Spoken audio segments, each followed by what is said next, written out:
Oui, Antoine, je sais. Il ne se doute de rien, ne t'inquiète pas. Ces mots, prononcés par ma femme au téléphone, ont détruit ma vie en un instant. Antoine, c'est mon frère cadet, celui que mes parents ont toujours préféré. Et maintenant, j'apprends qu'il me vole aussi ma femme. Claire continuait de parler, sa voix douce et aimante. Le plus drôle, c'est qu'il pense que je suis heureuse avec lui. Si seulement il savait... 5 années de mariage, réduites en cendres par quelques mots. 5 années pendant lesquelles j'avais tout donné à Claire, croyant construire notre avenir ensemble. Oui, bien sûr, j'ai déjà commencé à transférer. L'argent. Dans quelques mois, nous pourrons partir ensemble. Elle volait notre argent. Ils planifiaient leur fuite. Et moi, l'idiot de service, je n'avais rien vu venir. J'étais rentré plus tôt ce jour-là avec des fleurs et du champagne, pensant lui faire une surprise pour notre anniversaire. La surprise était pour moi. Le plus drôle, c'est qu'il pense que je suis heureuse avec lui. Si seulement il savait, oui, bien sûr, j'ai déjà commencé à transférer l'argent. Dans quelques mois, nous pourrons partir ensemble. J'aurais voulu crier, entrer dans cette chambre et confronter Claire. Mais quelque chose en moi s'était brisé. Je me sentais paralysé, incapable de bouger ou de parler. J'ai silencieusement ramassé les fleurs tombées et je suis sorti de l'appartement, refermant doucement la porte derrière moi. Dans ma voiture, j'ai respiré profondément, essayant de calmer les battements frénétiques de mon cœur. Comment avais-je pu être aussi aveugle? Les signes étaient là depuis des mois. Les appels téléphoniques secrets, les week-ends entre amis, les retours tardifs du travail. Et Antoine, mon propre frère, qui venait si souvent nous rendre visite, toujours avec un petit cadeau pour Claire, toujours avec ce sourire qui aurait dû m'alerter. La trahison me submergeait comme une vague immense. Ce n'était pas seulement mon mariage qui s'effondrait, c'était aussi ma famille, mon histoire, ma confiance. Je repensais à notre enfance. Antoine avait toujours été le fils préféré. Quand j'obtenais un 18-20 à l'école, mes parents hochaient la tête avec un simple « c'est bien ». Quand Antoine ramenait un 14-20, c'était une célébration. Mes succès étaient attendus, les siens célébrés. J'avais travaillé dur pour payer mes études, tandis que mes parents avaient financé les siennes sans hésitation. Et maintenant, ils me prenaient aussi ma femme. Au lieu de rentrer, j'ai conduit jusqu'à un petit hôtel en périphérie de la ville. J'avais besoin de réfléchir, de planifier ma prochaine étape. La colère et la douleur se mélangeaient en moi, créant un cocktail toxique qui menaçait de me consumer. Mais je ne voulais pas agir sous le coup de l'émotion. Non, cette fois, je serai calculateur. Cette fois, je ne serai pas la victime silencieuse. Dans ma chambre d'hôtel, j'ai allumé mon ordinateur portable et j'ai commencé à vérifier nos comptes bancaires. Claire avait effectivement commencé à transférer de petites sommes vers un compte que je ne connaissais pas. Des sommes suffisamment modestes pour passer inaperçues individuellement, mais qui s'additionnaient à un montant considérable sur plusieurs mois. Elle vidait lentement mais sûrement nos économies communes. Mon téléphone a vibré. Claire. Où es-tu? Tu rentres tard ce soir? Son message semblait si normal, si innocent. Je pouvais presque voir son visage feignant l'inquiétude. Alors, qu'elle espérait probablement que je reste absent encore quelques heures pour parler tranquillement avec mon frère.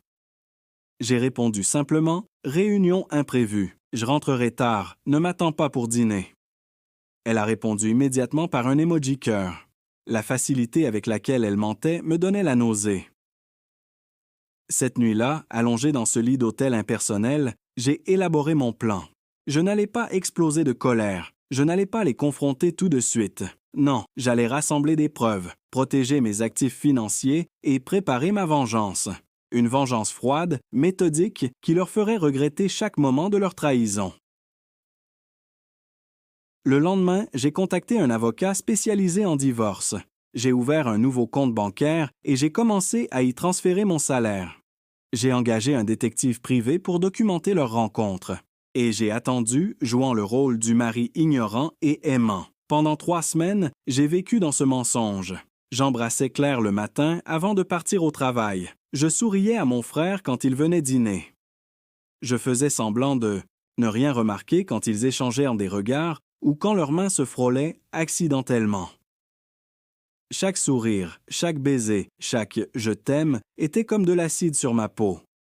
Mais je tenais bon, sachant que ma patience serait récompensé. Le détective a fait un travail remarquable. Photos, enregistrements audio, relevés bancaires, tout était là. Claire et Antoine se retrouvaient dans un petit appartement en centre-ville qu'il avait loué sous un faux nom. Ils prévoyaient de partir ensemble à Barcelone, où Antoine avait apparemment trouvé un emploi.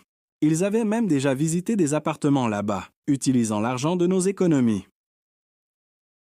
Le jour où j'ai reçu le dossier complet du détective, j'ai su que le moment était venu. C'était un vendredi soir et comme par hasard, Claire m'avait annoncé qu'elle passerait le week-end chez sa sœur à Marseille.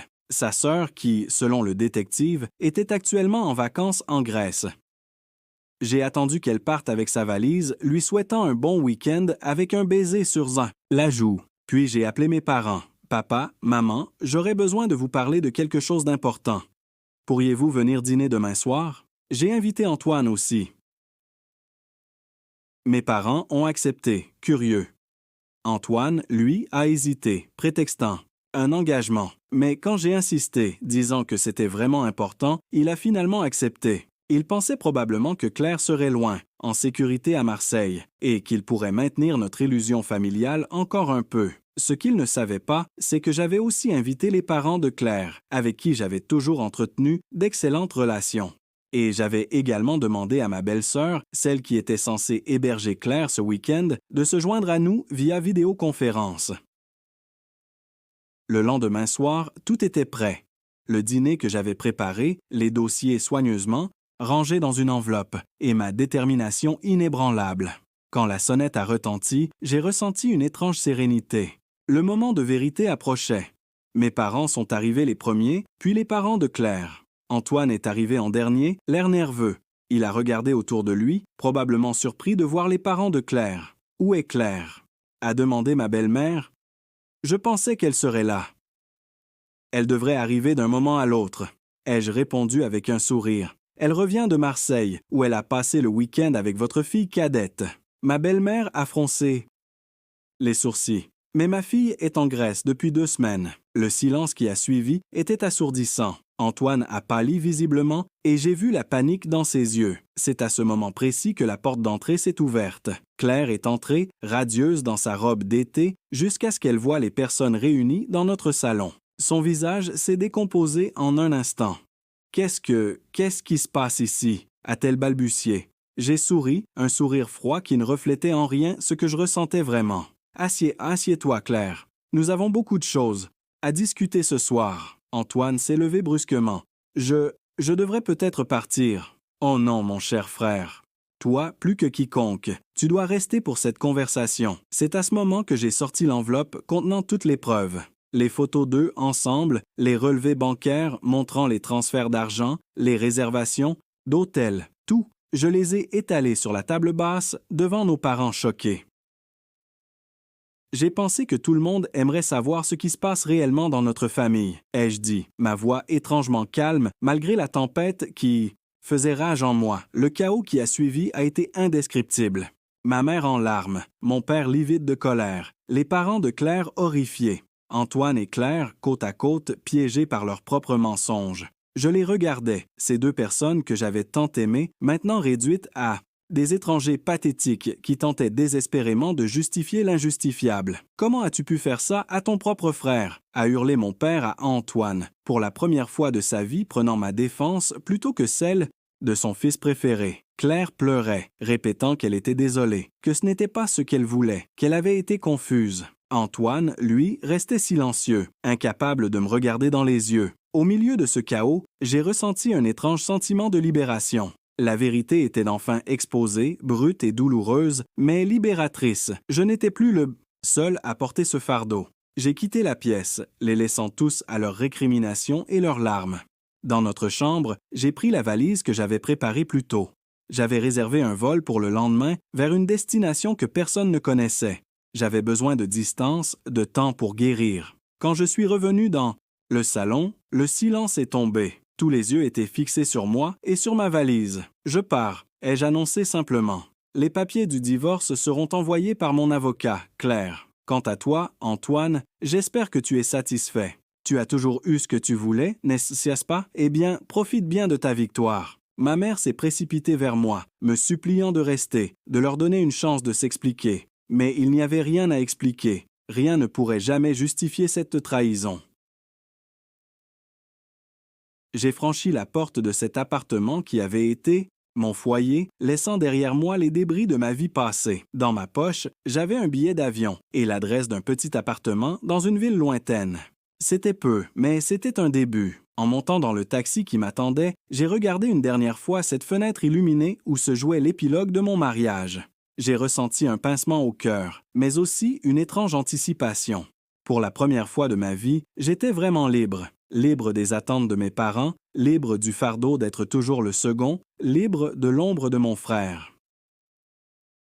Le lendemain, à l'aéroport, alors que j'attendais l'embarquement, j'ai reçu des dizaines de messages de Claire, d'Antoine, de mes parents. Je les ai tous ignorés, sauf un. Un message de mon père qui disait simplement « Je suis désolé de ne pas avoir été le père dont tu avais besoin. » Était-ce sincère ou simplement une réaction à la honte publique? Je ne le saurais peut-être jamais. Mais cela n'avait plus d'importance. J'avais pris ma décision. L'hôtesse a annoncé l'embarquement de mon vol. J'ai éteint mon téléphone et je me suis dirigé vers la porte d'embarquement, vers un nouveau départ, dans une ville où personne ne me connaissait, où je pourrais enfin être moi-même, sans l'ombre de mon frère ou le poids des attentes familiales. Ce que je ne savais pas alors, c'est que ce nouveau départ réservait son lot de surprises, des surprises qui allaient me ramener. Pensez-vous que j'ai eu raison de partir sans regarder en arrière? Ou aurais-je dû essayer de reconstruire ma famille brisée? Si vous voulez connaître la suite de cette histoire, dites-le moi dans les commentaires.